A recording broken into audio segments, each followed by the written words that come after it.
I'm a nurse, I'm a community psychiatric nurse. I've worked in the health service for 25 years. And yesterday I was taken into the conclusion of, it was my 7th day of a disciplinary hearing, where I was informed that I'd been sacked.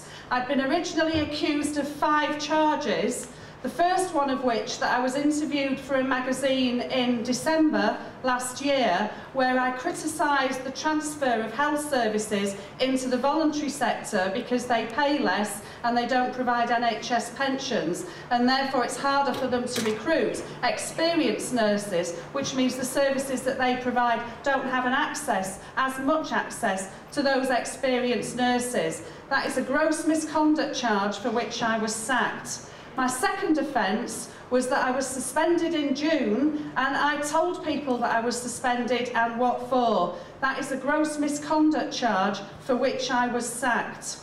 The third charge is that I had the cheek to plead my innocence from day one, and that is a gross misconduct charge for which I was sacked. The fourth charge is that I allowed the media to print articles about my case, some of which they claimed were misleading, and for that, it was a gross misconduct charge for which I was sacked. The fifth charge was that I may have misused time, and you'd be surprised to hear that charge was dropped, and I wasn't sacked on those grounds. They limited themselves to the grounds which involved speaking out. And I think it is absolutely scandalous that I've been sacked today for speaking out. It is scandalous that nurses, that trade union representatives who have serious concerns about some of the things that are happening in our health service are not allowed to say so in public.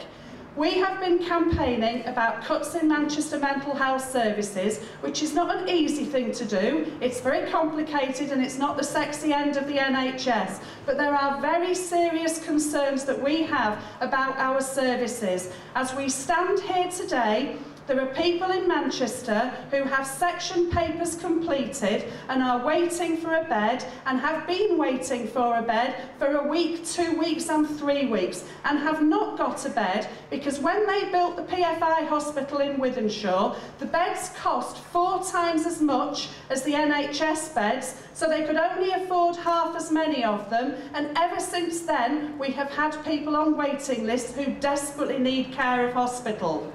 And we've also opposed the changes in community care. The team I worked on used to have 16 nurses. The new improved team has 4 nurses on, and we were supposed to embrace that change as progress. Well, nurses and occupational therapists and support workers and admin and clerical workers have refused to embrace those changes because those changes are cuts, and we have enough problems in Manchester already without experiencing further cuts. We had a very dynamic fight in January this year where we had 2-day strike which stopped 40 redundancies, which stopped downgrading, which actually wouldn't let us fight specifically over the cuts in staffing levels, because it is still illegal in a Labour government today to fight over service cuts as long as your job's protected, because that's viewed as a political strike to stand up for your patients and your service, and is illegal and is not allowed. But we have carried on fighting, we've carried on speaking out,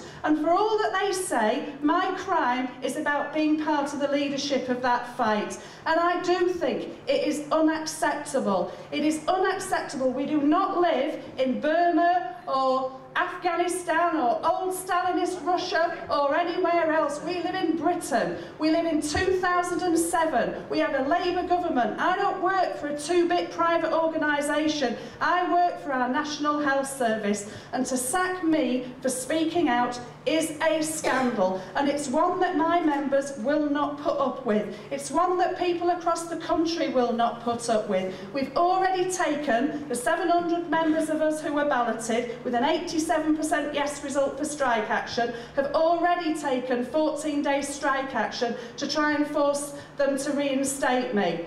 We have made a commitment that from Thursday, 150 of the community staff will be on indefinite strike action until I am reinstated.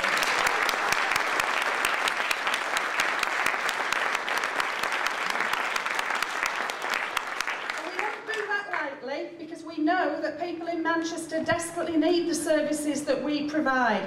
But if we are not allowed to speak out and campaign, if we're not allowed to fight to defend our services, then the very services that we're withdrawing in our strike action from Thursday onwards will be the very services that they will continue to decimate and hammer, not just for the duration of a strike, but forever. And we're not prepared to put up with that. And we want you to support us. I have had incredible support from all sorts of quarters over the last 5 months. If people have not seen the evening news today, then they should get a copy of it. There is a fantastic editorial that talks about the terrible way that our services are being run in Manchester, and how without people like me to speak out, those cuts, those horrendous situations, Billy Scott, who killed himself a few weeks ago because his support worker was withdrawn as part of those changes, will continue and will go on and on. We're not prepared to tolerate that. We have a solidarity meeting next Wednesday on the 14th at the Mechanics Institute at 7 o'clock, and I would hope all of you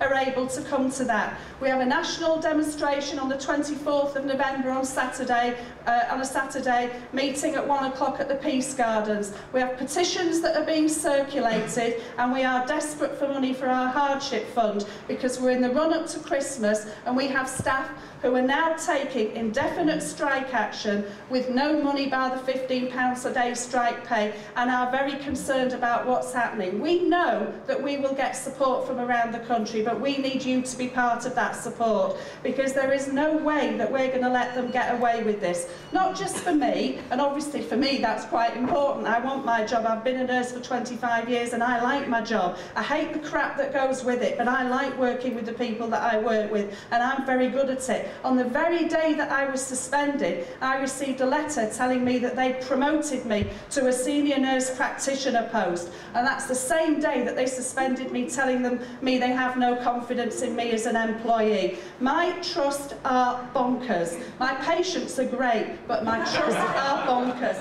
And I think we have to say we will not tolerate it, we will fight back, I will get my job back, and we will get the services that we deserve. We are a rich country, we do not need to work the way that we are, skimping, saving, looking over our shoulders. We will fight back. Our members have been fantastic, but they depend on your solidarity, and I know that we can get it. Thanks very much.